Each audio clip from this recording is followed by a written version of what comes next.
The government of Jamaica is pulling out all the stops to ensure that the youth of our island home are empowered to be the best they can. Hello and welcome to another edition of Jamaica Magazine. I'm your host, Adrian Atkinson. Today's show promises to be informative, with all you need to know about auto insurance and how you can get in on the job of building our nation, a community at a time.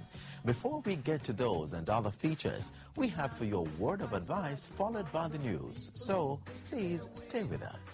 Keep moving on, mind gotta be strong and don't indulge in self-pity, but strive. Step up in life and go for what you know. Nutritious food, succulent dishes, superior workmanship, and excellent service. Jamaica is on the go. Let's grow what we eat and eat what we grow. Let's harness the indomitable spirit of our most valued resource, our people. Let's support our local businesses. After all, buying Jamaican means building Jamaica. Original.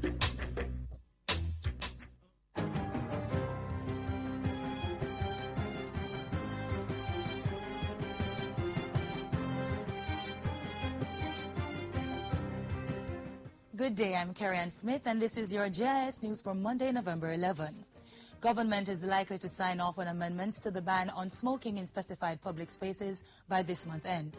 Minister of Health Dr. Fenton Ferguson says he is awaiting a report from Cabinet following the recent deliberations by the Human Resource and Social Development Committee of Parliament. Speaking on Sunday during JIS TV's current affairs program Issues and Answers, Dr. Ferguson said about 30 interventions relating to the policy had been implemented since it came into force on July 15. We are yielding as it relates to smoking in homes, although we are going to be ramping up the public education, because remember your children, your helper, you know, because the question of workers, remember, you know, these regulations were put in place to protect workers, children, non-smokers and smokers themselves. Minister Ferguson said government remained adamant that the health objectives of the regulation would not be compromised in any revision of the policy. Persons who access the services of the St. Anne's Bay Hospital will soon notice an improvement in the delivery of health care at the facility. Health Minister Dr. Fenton Ferguson says a number of measures are being implemented to improve patient care at the hospital. Just recently, ground was broken for a $74 million female medical ward, which should be completed by January. What else have I done? We have broken ground to build 2 new operating theatres to improve the throughput. That's an additional $140 million. Okay. But when you think that might be completed? That one, I believe, should be completed about March, April. Okay. It's somewhere there. Construction is to begin next month on 3 diagnostic and care centers for students with special education needs. The centers, which are expected to cost $40 million, will be built at the Sam Sharp Teachers College in St. James, the Church Teachers College in Manchester, and the College of Agriculture, Science and Education in Portland. Education Minister Reverend Ronald Thwaites, who made the disclosure in a recent interview with JIS News, said the center should be up and running in 2014. We're going to be asking the universities to assist us with people, particular skills that we need, speech therapy, guidance counseling at a different level. And schools will be able to send children who they can't handle to these institutions for diagnosis and for therapy. The 3 centers in rural Jamaica will end the need for parents to take their children to the Microchild Assessment and Research in Education Center in Kingston. There are also plans to build a similar center in Old Harbour. The Port Authority of Jamaica has engaged stakeholders in discussions concerning the proposed development of the Goat Islands. This follows an environmental scoping study on the area identified by the Chinese for the establishment of a $1.5 billion transshipment port and industrial commercial economic zone. The meeting included persons from communities in the Portland Bight protected area, members of academia, environmentalists, the maritime sector, and the business community. Port Authority President and CEO Professor Gordon Shirley made it clear that environmental management scoping study was in no way intended to replace an environmental impact assessment. This, he assured, would be undertaken after a framework agreement had been done and the project submitted to Cabinet for approval. Environmental impact study to be designed in detail.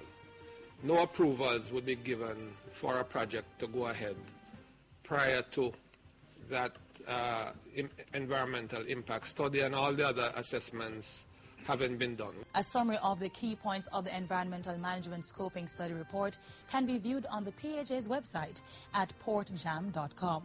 And finally, the Ministry of Tourism and Entertainment is looking for exciting new events to be endorsed under the Reggae Month It's Kingston for February initiative. The initiative is aimed at leveraging the unique value and cultural significance of reggae music while attracting more visitors to Kingston. Selected events will be endorsed by the Jamaica Tourist Board and included in the Reggae Month It's Kingston for February calendar. Interested persons are invited to complete and submit the request for endorsement form, which may be found on the Ministry's website at mot.gov.jm/entertainment. And that's it for JIS News Today. I'm Carrie Ann Smith. Thanks for watching.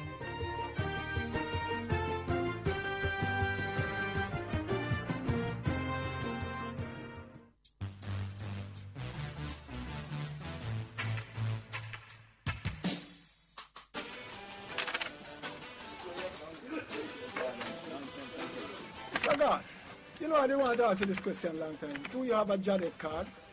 You know, if you have a JADEP card, it can save lots of money when you go to the pharmacy. Man, certainly, man. I have my own JADEP card, man. I've had it for quite some time now. That's helped me tremendously with my health condition. That's nice. Senior citizens on the Jamaica Drug for the Elderly program. Take your card to participating government or private pharmacies that display the JADEP sign. Then collect your monthly supply of approved drugs for the chronic illnesses covered by the program.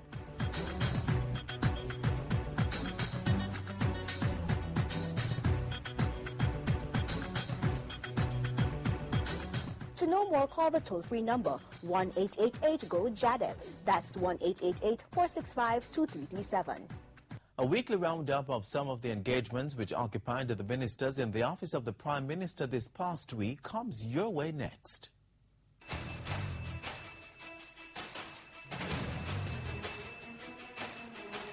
Prime Minister concludes productive 3-day working visit to Japan. Jamaica's partnership with China strengthened, and National Sports Museum for 2014. This is Jamaica House Weekly. I am Samantha Allen. Prime Minister Portia Simpson Miller is now back on the island following a successful 3-day working visit to Japan.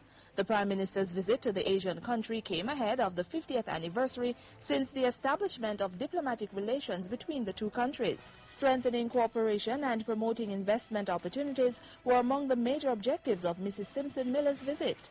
Jamaica welcomes increased activity by Japanese firms and investor interest in our country. During her packed schedule, Mrs. Simpson Miller paid a courtesy call on Japan's Prince Akishino and signed 2 important agreements with the country's President Shinzo Abe.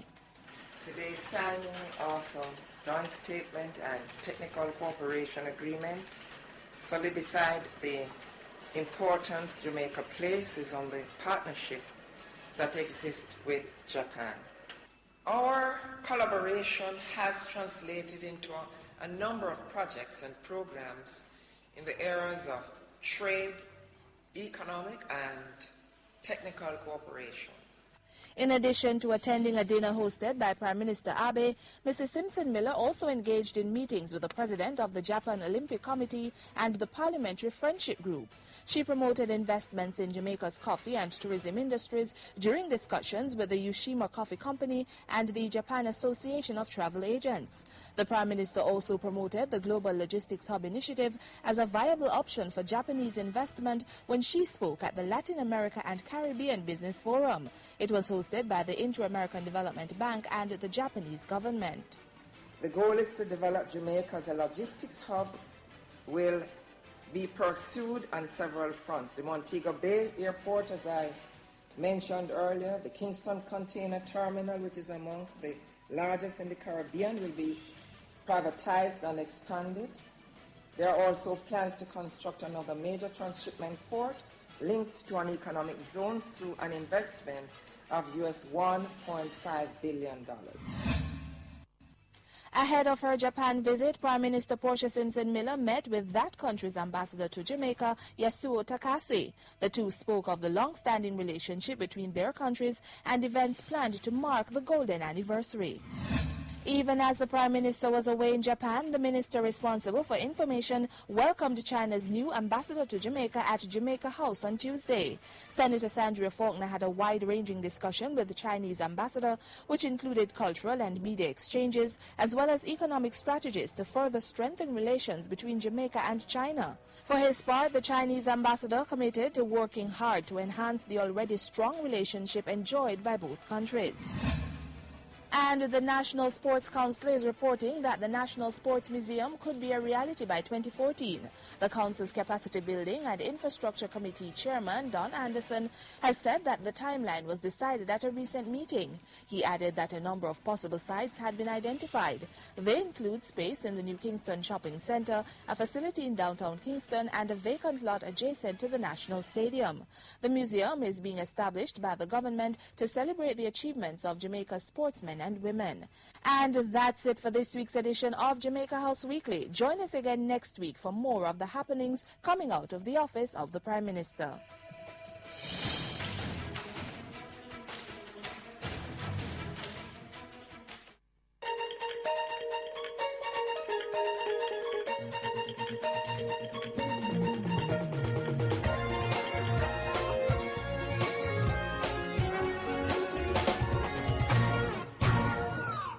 Welcome to the FSC Minute. I am Nadine Newsom. Today we explore issues related to insurance, and my guest is Miss Rosemary Henry, Senior Director of Insurance with the FSC.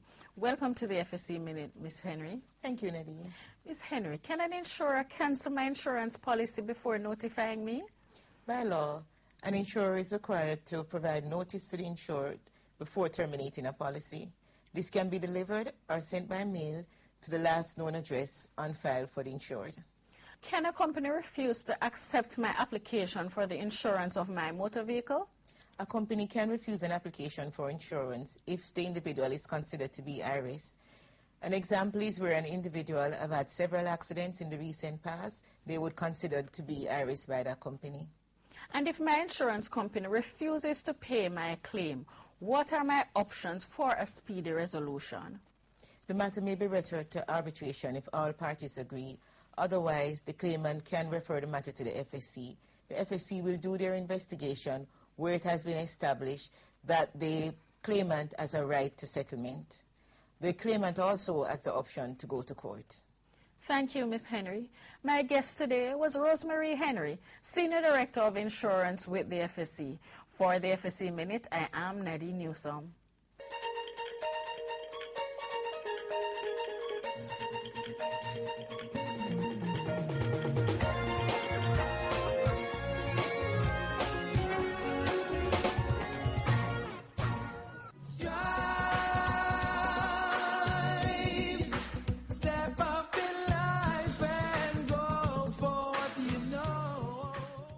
Have you ever been in a traffic accident and had to deal with an insurance company? Well, this next feature is for you. Tires began to screech. A cacophony of horns could be heard howling some sort of warning. They were followed by a tirade of abuse and high-pitched rambling from drivers. Then, deafening silence. It was the unexpected, another motor vehicle accident that could transform lives into a huge tangled mess of despair. Luckily, there was a safety net, auto insurance.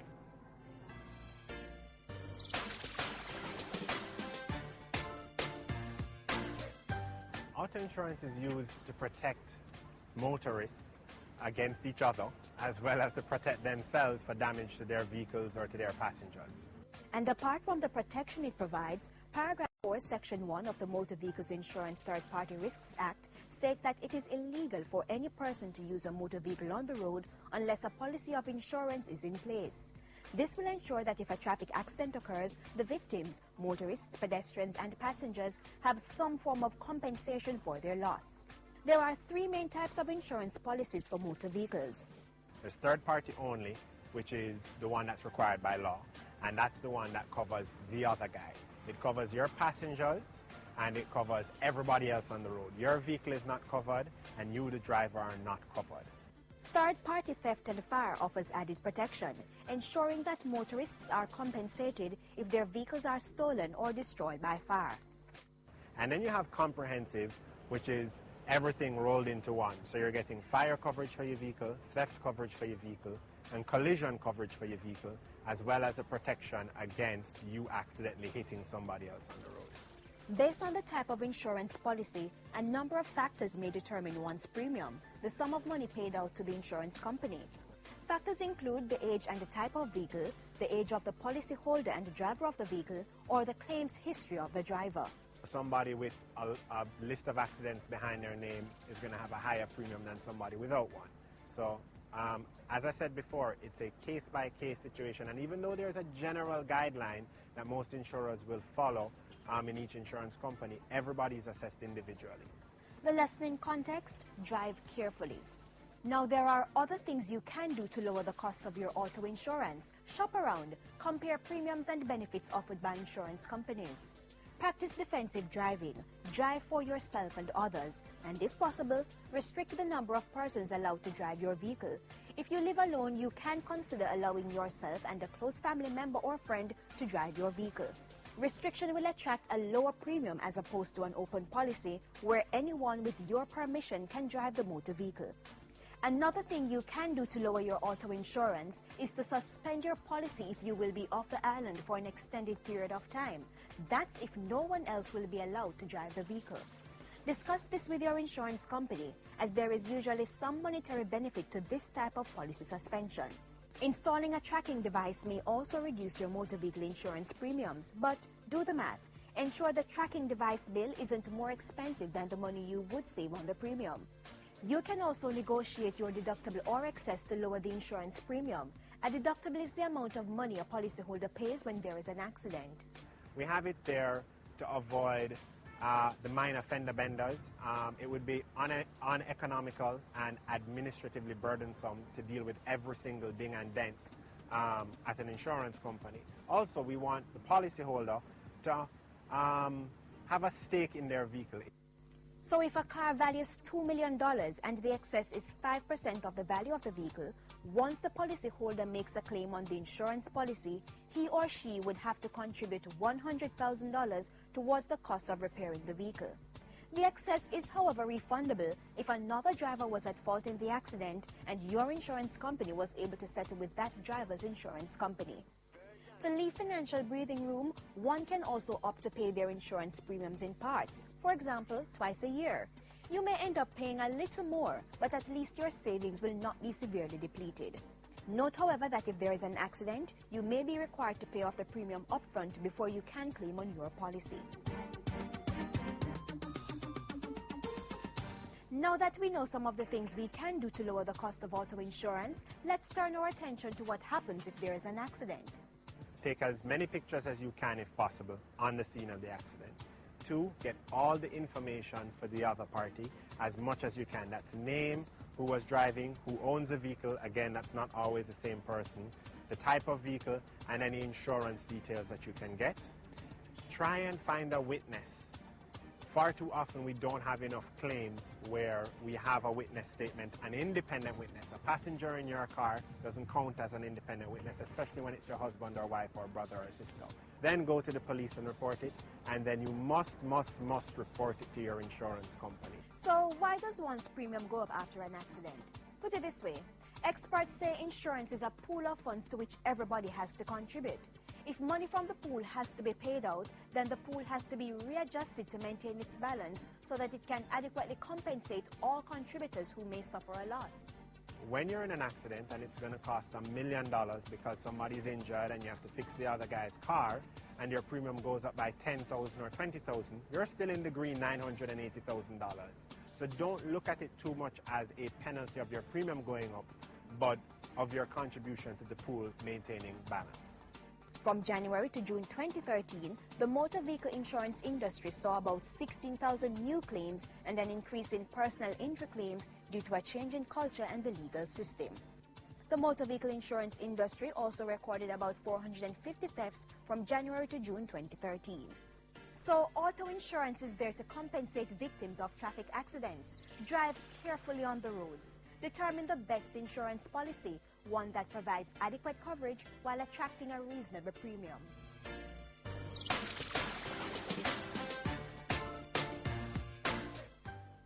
The Jamaica Logistics Hub. The Jamaica Logistics Hub. The Jamaica Logistics Hub.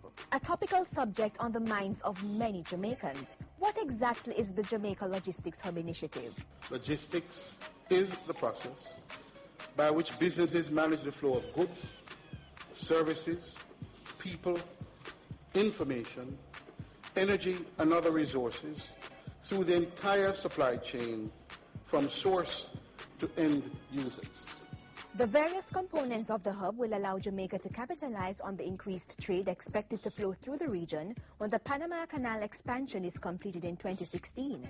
We are not saying by that all of the project would have been finished.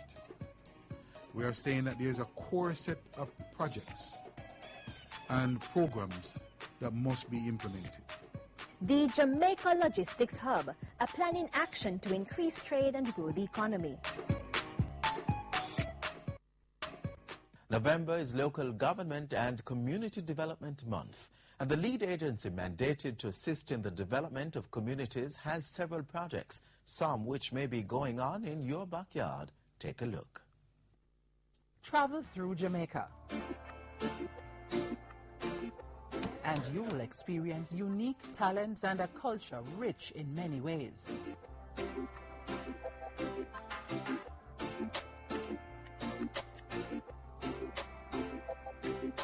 The country is abundantly blessed, the land is green, the people are dynamic, and developed nation status is attainable by 2030 if citizens play their part, starting at the community level.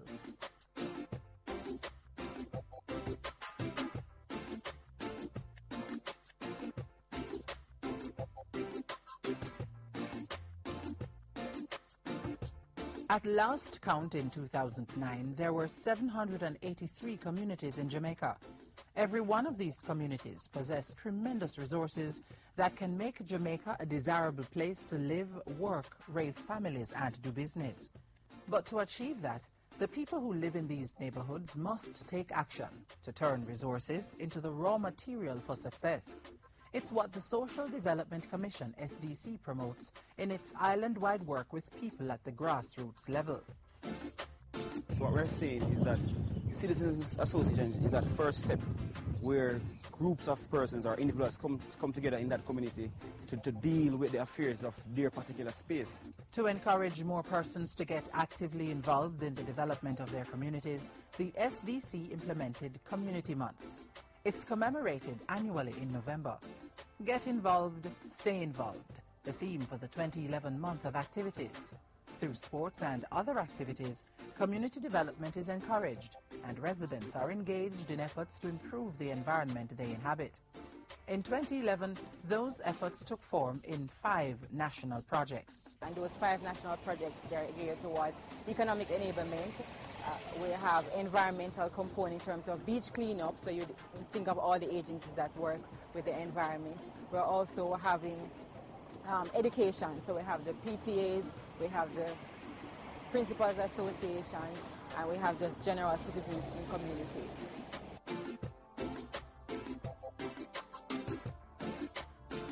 It goes in line with our theme. Get involved, stay involved, and I want Jamaicans to maintain that level of involvement, the importance of being a part of a community group, and how that impacts on national development.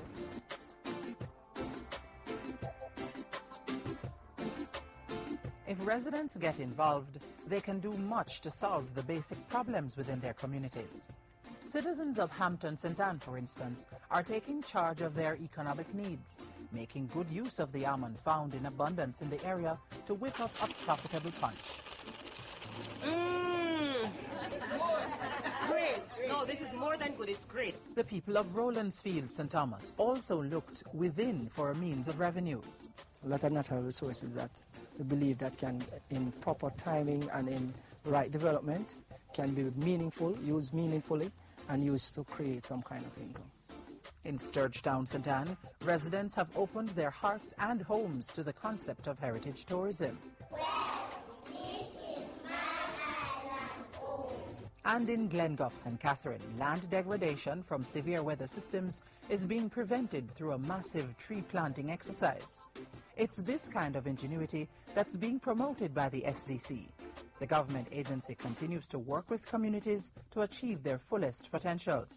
We try to ensure that we identify resources through government agencies that can help citizens to achieve their fullest potential. Getting involved in sporting programs, getting involved in projects, getting involved in training programs, that kind of thing. The SDC's mandate is to advance sports, culture, social and economic development at the community level. The agency helps community groups implement projects of their own creation, helps residents craft project proposals, and to source funding. The other thing is that there's available data. The Social Development Commission will work with the communities to gather data on the community. We have community profile.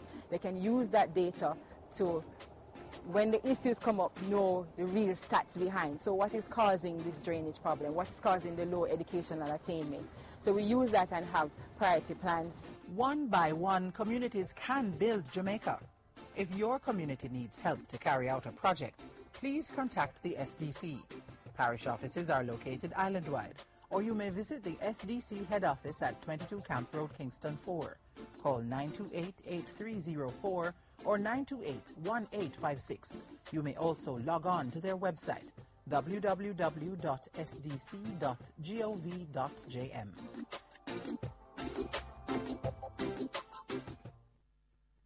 It's a new beginning. New day is dawning. It's time to arise. We are the gene of achievement and pride. Bold new beginning. Time for action. We have the spirit to fight on. This is Jamaica. This is our land. We have our future with God in our plan. We'll play our part building this great nation. This is Jamaica. This is our land. Let us make every effort to forge unity and resolve to work hard for our prosperity. Leaving our children a legacy of hope. Breaking the shackles and smashing the old. This is Jamaica. This is our land. This is our we have our future with God in our plan. We'll play our part building this great nation. This is Jamaica. This Let me hear the children say. This is Jamaica. This is our land. We have a future with God in our plan. We'll play our part building this great nation. This is Jamaica. Come on, everybody, let's sing. This is Jamaica. This is our land. We have our future with God in our plan. We'll play our part building this great nation. This is Jamaica. This is our land. Jamaica, together we can.